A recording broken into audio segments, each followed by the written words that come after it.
मेरा नाम पंकज कुमार है। मैं दिल्ली के शाहदारा का रहने वाला हूँ। ये 2007 की बात है। तब मैं 19 साल का था। जून का महीना चल रहा था। तो उन दिनों इमरान हाशमी की एक मूवी आई थी, अवारापन। तो हम 3 दोस्तों ने वहाँ पे जाने का प्लान बनाया। मैं, पंकज, मेरा दोस्त वैभव और गोपू, हम 3 दोस्तों ने वहाँ पे जाने का प्लान बनाया। मूवी देखने के लिए हमें दरियागंज जाना था। तो हम 3:30 बजे शाहदारा से निकल गए और मेट्रो से दरियागंज पहुँच गए और मूवी देखने लगे। मूवी देखते देखते करीबन रात के 12 बज चुके थे। तभी मेरे दोस्त वैभव के पास एक कॉल आया। तो वैभव ने बोला कि 2 मिनट रुक, मैं इनसे बात करके आता हूँ, आगे बताता हूँ किसका कॉल आया था। इतना कहते हुए वो वहाँ से चला गया। फिर करीबन आधे घंटे बाद हम सबका दिमाग खनका कि ऐसा क्या हुआ जो अभी आधे घंटे तक नहीं आया।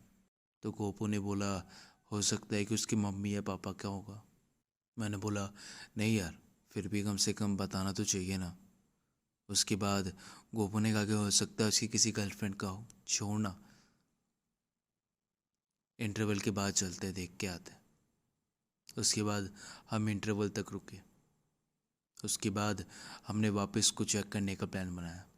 फिर थोड़ी देर बाद इंटरवल में जब हम बाहर गए तो वैभव वहाँ कहीं नहीं था। मैंने उसको कॉल किया लेकिन उसका नंबर अब स्विच ऑफ हो रहा था।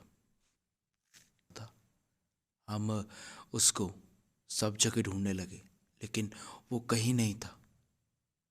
हम मूवी आधी ही छोड़कर घर चले गए, ये सोच के कि कहीं शायद वो घर तो नहीं चला गया।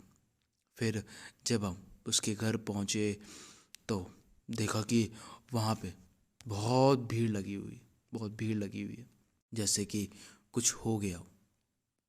मैंने वैभव के छोटे भाई से पूछा तो उसने कहा कि उसने बताया कि उनके चाचा के लड़के मोहित का 12 बजे के करीब एक्सीडेंट हो गया, वो भी बाइक से, उनकी डेथ हो गई। तो हम सब ने टेंशन में आते हुए कुछ भी नहीं सोचा और सीधा बाइक लेके वापस उसी मेट्रो स्टेशन पहुँचे। हमें लगा क्या पता वैभव वहीं पे गया हो, मगर वहाँ से बहुत देर हमने इंतज़ार करने के बाद हम दरियागंज पहुँच गए। वहाँ से लौटते समय हमने देखा कि दरियागंज में के पास रेड लाइट के पास वैभव खड़ा था।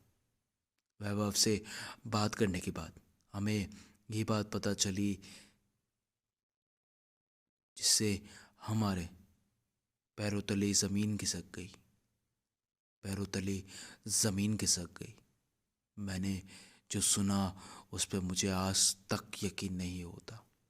वैभव ने कहा कि अरे यार, वो उस समय मेरे भैया का कॉल आया था और मैं बात कर ही रहा था कि किसी ने मेरा फ़ोन छीन लिया। मेरा फ़ोन मिलने से रहा। तभी मेरे भैया वहाँ पे आ गए। तो मेरे भैया को एक शर्ट लेनी थी। वो शर्ट मेरे दोस्त की दुकान से लेनी थी। तो मैं और भैया शॉप पे शर्ट लेने के लिए चले गए। उसके बाद भैया ने मुझे ड्रॉप कर दिया वापस सिनेमा हॉल, मगर तब तक काफ़ी लेट हो चुकी थी। तब तक मूवी ख़त्म हो चुकी थी। तो उसके बाद जब मैं अंदर जाके वापस बाहर आया तो मैंने देखा कि भैया वापस वहीं पे। मैंने बोला, भैया आप यहाँ पे? तो भैया ने बताया कि क्या हुआ, तो यहाँ पे? तो मैंने बताया कि नहीं नहीं भैया, मैं एक्चुअली अपने दोस्तों के साथ मूवी देखने आया था, लगता है वो लोग चले गए। तो मेरे भैया ने मुझे रेड लाइट तक ड्रॉप किया है अभी यहीं तक। तो कैसी बात कर रहा है?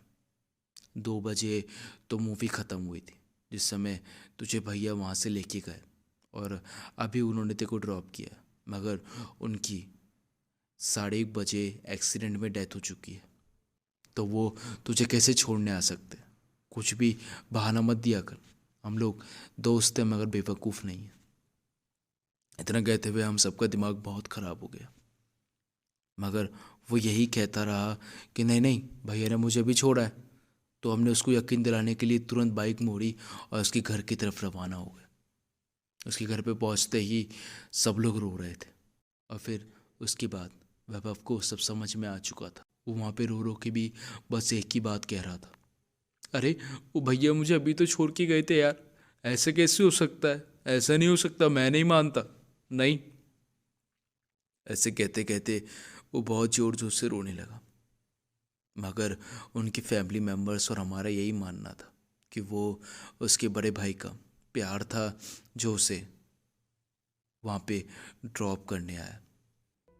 तो दोस्तों बस यहीं तक थी कहानी। तो दोस्तों अगर आपको ये कहानी सुन के डर लगा हो और मेरे चैनल को सब्सक्राइब करने का मन करे तो दोस्तों प्लीज़ बिना सोचे समझे मेरे चैनल को सब्सक्राइब कर लीजिए, ताकि जब भी हमारी कोई भी नई हॉरर स्टोरी आए then you will be the first one to get notified. तो दोस्तों चलिए चलता हूँ और फिर लौटूंगा एक ऐसी ही सच्ची डरावनी कहानी के साथ। तब तक के लिए thank you and have a nice day. Bye bye.